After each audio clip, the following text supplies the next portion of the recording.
खबर उत्तराखंड में आप सभी का स्वागत है। मैं हूं आपके साथ रूपाली शर्मा। तो चलिए बुलेटिन की शुरुआत करते हैं। सबसे पहले अंतर्राष्ट्रीय महिला दिवस पर पायलट प्रोजेक्ट सारथी आएगा। 14 महिला ड्राइवरों को देहरादून की सड़कों पर उतारा जाएगा।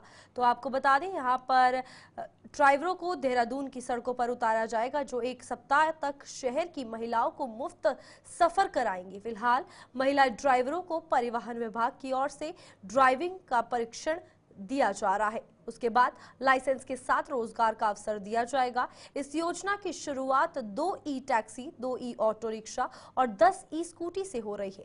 विभागीय मंत्री रेखा आर्या महिला सारथी की पहली सवारी होंगी। योजना के बेहतर संचालन और सुरक्षा के लिए परिवहन विभाग में पुलिस को शामिल किया गया है। तो यहाँ पर बेहद ही खास ये पहल रहने वाली है, जहां पर पायलट प्रोजेक्ट सारथी क्या कुछ है आपको बताते हैं। अंतर्राष्ट्रीय महिला दिवस पर पायलट प्रोजेक्ट सारथी आने वाला है और 14 महिला ड्राइवरों को देहरादून की सड़कों पर उतारा जाएगा।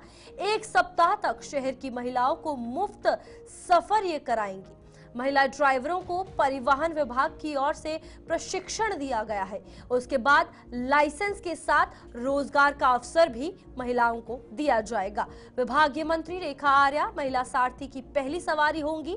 संचालन और सुरक्षा के लिए परिवहन विभाग में पुलिस इसमें शामिल होगी। ये प्रोजेक्ट 6 महीने बाद राज्य के अन्य शहरों में विस्तार से बताया जाएगा और आर्थिक रूप से कमजोर विधवा महिलाओं को इसमें प्राथमिकता दी जाएगी। शुरुआत यमुना कॉलोनी स्थित कैंप कार्यालय से करेंगी। तो यहाँ पर महिला दिवस पर यह बेहद खास पायलट प्रोजेक्ट सारथी आने वाला है। स्वास्थ्य निदेशक कुमाऊं मंडल डॉक्टर NS गुंजियाल ने अपने दौरे के दौरान लोहाघाट उपजिला चिकित्सालय का निरीक्षण किया है और अस्पताल की व्यवस्थाओं पर संतोष जताया है। निदेशक स्वास्थ्य ने अस्पताल के वार्ड, फार्मेसी, चिकित्सक कक्ष, अल्ट्रासाउंड रूम, लैब आदि का निरीक्षण करते हुए अस्पताल में भर्ती मरीजों से उपचार संबंधी जानकारी लेते हुए CMO चंपावत डॉक्टर देवेश चौहान को मरीज को अधिक से अधिक सुविधा देने के निर्देश दिए हैं। स्वास्थ्य निदेशक गुंजियाल ने कहा, CMO चंपावत के नेतृत्व में जिले की स्वास्थ्य व्यवस्थाएं बेहतर चल रही हैं। साथ ही कहा, लोहाघाट उपजिला चिकित्सालय में फिजिशियन व स्त्री रोग विशेषज्ञ की तैनाती हो चुकी है और जुलाई माह तक बाल रोग विशेषज्ञ की भी तैनाती की जाएगी। यहाँ पे बाकी सब चीज़ ठीक चल रही है और यहाँ के क्या कहते हैं सीएमओ साहब ने काफ़ी मेहनत करके इधर व्यवस्थाएं ठीक कर रखी है और व्यवस्थाएं और आगे जो है सुदृढ़ होने की संभावना है, क्योंकि जैसे गायनेकोलॉजिस्ट भी आगे ज्वाइन कर लिए है। मंडे से काम करना शुरू कर देंगे। फिजिशियन भी आ गए। मेन चीज़ पहाड़ों में दूर दराज में ये स्पेशलिस्ट की जरूरत होती है और सुपर स्पेशलिस्ट तो यहाँ वैसे भी आने नहीं है, अभी बहुत बहुत समय के बाद ही आएगा। और एक पीडियाट्रिशियन भी अभी जुलाई तक कंप्लीट करके PG कंप्लीट करके आने वाले हैं। तो इससे भी बढ़िया सुदृढ़ रूप से ये हॉस्पिटल चलेगा और बाकी अल्ट्रासाउंड और ये सब चीज़ आए वाले बहुत अच्छा काम कर रहे हैं, तो इससे बेहतर ही होगा और व्यवस्थाएं लगभग अभी कोई ऐसी कमी नहीं पाएगी। तो सफाई व्यवस्था ऊपर से नीचे उसके लिए क्या किया जाएगा हमें। तो कुछ फार्मेसी में थोड़ा सा जो है कुछ कमी आती है तो उनको हम निर्देश दे दिया है, जैसे दवाई वगैरह कुछ जन औषधि से मिले और बाहर से न लगे, ये हमने सलाह दे दिया है और अंदर में शिकायत आएगी तो उसमें एक्शन लिया। होली का त्योहार नजदीक है। ऐसे में खाद्य पदार्थों में मिलावटखोरों की भी अब जो सक्रिय है हो चुके हैं और इसी में ऐसे में अब खाद्य सुरक्षा विभाग खाद्य सैंपलिंग की कार्रवाई के साथ साथ उत्तराखंड खाद्य सुरक्षा विभाग ने मोबाइल खाद्य विश्लेषणशाला वैन के माध्यम से भी खाद्य पदार्थों की जांच शुरू की है, जहां मिलावट की संभावना पर उपभोक्ता हाथों हाथ खाद्य पदार्थ के नमूनों की हाथों हाथ जांच कर सकता है। इतना ही नहीं, मिलावट की संभावना और सैंपल फेल होने पर विभाग के टोल फ्री नंबर यानी कि 1800-180-4246 पर शिकायत भी दर्ज कर सकते हैं, जिस पर विभाग की ओर से त्वरित कार्रवाई की जाएगी। मुख्यमंत्री जी, स्वास्थ्य मंत्री जी एवं आयुक्त महोदय के निर्देशों के क्रम में संपूर्ण प्रदेश भर में गुणवत्तायुक्त खाद्य पदार्थ की उपलब्धता सुनिश्चित करने हेतु प्रदेश भर में तथा समस्त जनपदों में प्रवर्तन टीमों का गठन किया गया है और वो प्रवर्तन टीमें बाहरी प्रदेशों से आने वाले खाद्य पदार्थ, चाहे वो मावा हो, दूध है, पनीर है, तेल है, घी है, मसाले हैं, अन्य भी खाद्य पदार्थ जिनका जो है होली के दौरान जो है अत्यधिक उपयोग होता है, उनको उन्हीं एंट्री पॉइंटों पे जो है उनकी आपूर्ति को चेक कर रहे हैं। और साथ ही जो हमारे पास जो है प्रदेश में जो है 3 फूड सेफ्टी ऑन व्हील्स हैं, मोबाइल खाद्य परीक्षण विश्लेषण, उनके माध्यम से भी जगह जगह जाकर जो है उपभोक्ताओं द्वारा, खाद्य कारोबारकर्ताओं द्वारा तथा प्रतिष्ठान स्वामियों द्वारा और जो आम जनता है उनके द्वारा जो है खाद्य पदार्थ की चेकिंग की जा रही है तथा सामने ये सुनिश्चित किया जा रहा है वो जिस खाद्य पदार्थ को खा रहे हैं या जिस खाद्य पदार्थ का विक्रय कर रहे हैं, आपूर्ति कर रहे हैं, उसमें किसी प्रकार की मिलावट तो नहीं की जा रही है। यदि उसमें किसी प्रकार की जो है इस हमारी जो प्राइमरी टेस्टिंग लैब है इसमें किसी प्रकार की जो है मिलावट उसके प्रारंभिक जाँच में आती है तो तत्काल जो है हमारी जो प्रवर्तन टीम है वो जो है इसके विद्युत नमूने लेकर जो है राज्य की जो हमारी परीक्षण विशेषशाला रुद्रपुर है उसको नमूने प्रेषित कर रही है। अभी तक कितने नमूने लिए गए हैं और परीक्षण में क्या रहा है? अभी तक जो है कुमाऊं भर के जो है जो हमारे 6 जनपद हैं उसमें जो है 3 दर्जन से अधिक जो है खाद्य पदार्थ का नमूना जो है संग्रहित कर जो है लैब में परीक्षण हेतु भेजे जा चुके हैं। साथ ही साथ जो है जो दुकान है उसमें जो है जो अगर किसी दुकान में जो है उसके सैनिटरी और हाइजीनिक कंडीशन सही नहीं है तो उनको भी जो है तत्काल जो है निर्देशित कर जो है उसमें सुधार किया जा रहा है ताकि जो है किसी भी खाद्य पदार्थ में जो है किसी प्रकार की मिलावट या पहाड़ों की रानी मसूरी में आने वाले पर्यटक सीजन को लेकर तैयारी शुरू हो गई है। पर्यटकों के स्वागत के लिए मसूरी को तैयार किया जा रहा है। इसी कड़ी में पर्यटकों को रोमांच का एहसास कराने वाली मसूरी मॉल रोड स्थित मसूरी गन हिल रोपवे की मसूरी की दूसरी सबसे ऊंची पहाड़ी गन हिल पॉइंट तक 500 मीटर तक का सफर तय करते हुए पर्यटकों को ले जाती है। उसे प्रतिवर्ष की भांति इस वर्ष भी पर्यटकों की सुविधा एवं सुरक्षा के मद्देनजर इन दिनों मेंटेनेंस के कार्य हेतु 15 दिनों के लिए बंद कर दिया गया है। इस बारे में अधिक जानकारी देते हुए रोपवे संचालक अमित गंगवाल ने बताया कि प्रतिवर्ष पर्यटक सीजन के शुरू होने से पहले रोपवे की मेंटेनेंस पर विशेष ध्यान दिया जाता है ताकि आने वाले पर्यटकों को कोई दिक्कत परेशानी ना हो और उनकी सुरक्षा के साथ कोई भी समझौता नहीं किया जाता है। इसीलिए आजकल रोपवे की मेंटेनेंस का कार्य किया जा रहा है। इस संबंध में अधिक जानकारी देते हुए रोपवे संचालक अमित भंगवाल ने बताया कि रोपवे की मेंटेनेंस का कार्य संपूर्ण होने के बाद IIT रुड़की द्वारा फिटनेस सर्टिफिकेट दिया जाएगा और उसके पश्चात इस रोपवे में NDRF, SDRF एवं अन्य बचाव दलों द्वारा मॉक ड्रिल किया जाएगा। मॉक ड्रिल करने के पश्चात संतुष्ट होने के बाद ही रोपवे को पर्यटकों के लिए खोला जाएगा। तकनीकी कार्य किए जाते हैं और इस बार भी मेंटेनेंस का कार्य किया जा रहा है जिससे कि हमें पर्यटकों को असुविधा का सामना न करना पड़े। और जो इस रोप की डिस्टेंस है 500 मीटर है। इसमें ट्रैक रोप, हॉलिंग रोप, बेयरिंग, हैंगर पुली, ऑल ओवर जो हॉलिंग है उसका हम मेंटेनेंस कर रहे हैं और इसको थोड़ा समय लगेगा। जैसे ये कंप्लीट होती है तो पर्यटकों की दृष्टि से हम इसे खोल दे देंगे और IIT रुड़की से पहले इसके सेफ रनिंग सर्टिफिकेट लिया जाएगा, तभी इसका संचालन किया जाएगा। ये बिल्कुल सिस्टम में बना हुआ है कि प्रति वर्ष हमें मेंटेनेंस इसका करना है जिससे कि हम किसी को भी असुविधा का सामना न करें, कोई दुर्घटना ना हो या जिससे कोई परेशानी हमें भी उत्पन्न ना हो। फिर इसके बाद जब हम इस कार्य को कंप्लीट कर देंगे फिर यहाँ पे एक मॉक ड्रिल भी होती है जिसमें कि NDRF, SDRF सभी टीमें आती हैं और वो भी हमारे कार्य को देखती हैं, तो वो भी एक सर्टिफिकेट जारी करती हैं कि ये कंप्लीट है, तो तभी हम इसका संचालन करते हैं। देखो, आने वाले पर्यटकों के लिए हमारी तरफ से मैसेज यह है कि रोपवे में कोई भी तकनीकी कार्य जो हम करते हैं आपकी सुरक्षा की दृष्टि से हम इसे करते हैं जिससे कि आपको असुविधा ना हो। बस बीच में 2-4 दिन जो ये बंद है अभी, तो इसके लिए हम आपसे रिक्वेस्ट करते हैं कि कोई भी दुर्घटना ना हो, तो आपकी सुरक्षा की दृष्टि से हम ये कार्य कर रहे हैं और आप मसूरी में घूमने आए और रोपवे का आनंद लें जिससे कि हमें भी खुशी होगी और आपको भी आनंद लें।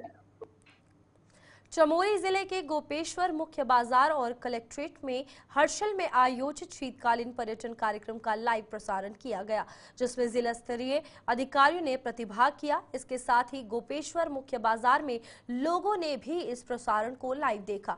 PM नरेंद्र मोदी ने कहा, उत्तराखंड के टिम्बरसैंण महादेव माड़ा गांव में टूरिज्म इंफ्रास्ट्रक्चर नए सिरे से विकसित हो रहा है। देश की नौजवान पीढ़ी से आग्रह करते हुए कहा कि सर्दियों में देश के बड़े हिस्से में कोहरा होता है, सूर्यदेव के दर्शन नहीं होते हैं, तब पहाड़ों में धूप का आनंद मिलता है। ये स्पेशल इवेंट बन सकता है और घड़वाली में ऐसे क्या कहेंगे घाम तापो पर्यटन। देश के कोने कोने से लोग उत्तराखंड जरूर आए। कॉरपोरेट क्षेत्र के लोगों को मीटिंग करनी हो, सेमिनार करना हो, विंटर का समय हो, इसके लिए देवभूमि से अच्छी जगह नहीं हो सकती है। उत्तराखंड आए, माई सेक्टर को एक्सप्लोर करें और यहां आकर योग और आयुर्वेद के जरिए रिचार्ज और रीजनराइज भी हो सकते हैं। और हर साल 50 लाख यात्री यहां आ रहे हैं। ग्रीष्मकालीन राजधानी गैरसैंण में तय कार्यक्रम के अनुसार गुरुवार को जनाक्रोश रैली में भारी भीड़ उमड़ी, जिससे शासन प्रशासन के माथे पर चिंता की लकीरें खींचती है। उत्तराखंड का पहाड़ी जनमानस विधानसभा सत्र के दौरान पहाड़ियों को अपशब्द कहने वाले कैबिनेट मंत्री प्रेमचंद अग्रवाल की बर्खास्तगी की मांग कर रहा है। वहीं मामले को लेकर मंत्री के पक्ष में खड़ी दिखाई दे रही है सरकार को भी आम जनमानस की भीड़ ने संकेत में सकते में डाल दिया है। तय कार्यक्रम के अनुसार आपको बता दें कि गुरुवार को सुबह 8 बजे से ही रामलीला मैदान गैरसैंण में उत्तराखंड के कोने कोने से आंदोलनकारियों के पहुंचने का सिलसिला शुरू हो गया था। 10 बजे तक जहां रामलीला मैदान खचाखच भरा हुआ था, वहीं बाजार में भी भारी भीड़ दिखाई दी। रैली को संबोधित करते हुए वक्ताओं ने एक सुर में पहाड़ विरोधी मंत्री की बर्खास्तगी की मांग उठाई। रैली में उमड़ी लगभग 3000 की भीड़ ने नगर क्षेत्र में रैली निकालकर कैबिनेट मंत्री प्रेमचंद अग्रवाल को बर्खास्त किए जाने के नारे बुलंद किए। पूरे संगठनों का, महिला संगठन हो, व्यापारिक संगठन हो, कर्मचारी संगठन हो, सैनिक संगठन हो, व्यापार संगठन हो, हमारे खुद मीडिया वाले भाई हों, जो चारों तरफ से जो इस रैली को सफल बनाने के लिए आए, मैं उनका हार्दिक धन्यवाद देता हूं, उनका आभार प्रकट करता हूं। मैं पहले ये बोल चुका हूं कि निश्चित रूप से हमारी तरफ से कुछ खामियां रही होंगी, किसी को बोलने का समय मिला, किसी को नहीं मिला, जबकि लोग बहुत उत्साह से आए थे। हर कोई ये चाह रहा था कि मैं बोलूं, लेकिन हमने कोशिश की कि प्रत्येक क्षेत्र का प्रतिनिधित्व हो जाए। मैं इस के माध्यम से हमने एक बात बोली थी, महिलाओं से मैंने एक बात बोली थी, मैं उस मामले में इसको दोबारा बोल रहा हूं कि हमारी महिलाएं अगर होली तक प्रेमचंद अग्रवाल को बर्खास्त नहीं किया गया तो मुख्यमंत्री धामी को हमारी सारी उत्तराखंड की महिलाएं अपनी जो उनकी चूड़ी टूट जाती है उसको वो संभाल के रखेंगे और होली के बाद लिफाफे में बाई पोस्ट हर महिला धामी को मुख्यमंत्री को चूड़ी भेजेगी कि आपने अभी तक इसको बाहर नहीं किया है। ये पहाड़ी स्वाभिमान रैली थी, ये किसी दल की रैली नहीं थी, ये पहाड़ी स्वाभिमान रैली थी और इसमें निश्चित रूप से मैं आप सभी का पुनः धन्यवाद देता हूं। अगर ये बर्खास्त नहीं होता है प्रेमचंद अग्रवाल तो अगली बार बहुत बड़ा आयोजन फिर किया जाएगा। रैली में जिस प्रकार से जन समुदाय उमड़ा है, ये दर्शाता है कि पहाड़ के लोगों में वास्तविक पीड़ा महसूस की गई है और उसी का परिणाम रहा कि जहां आज इस प्रदेश में प्रधानमंत्री का कार्यक्रम हो रखा है, लोग प्रधानमंत्री का कार्यक्रम को छोड़ करके और इस पहाड़ में अपनी पीड़ा, अपने स्वाभिमान की रक्षा के लिए पहाड़ी स्वाभिमान रैली को सफल बनाने के लिए यहाँ पर पहुँचे हैं। मैं अपने सुरेश भाई जिनके संयोजन में हम यहाँ पर इस भव्य रैली को, इस विशाल रैली को यहाँ पर संपन्न करा सके।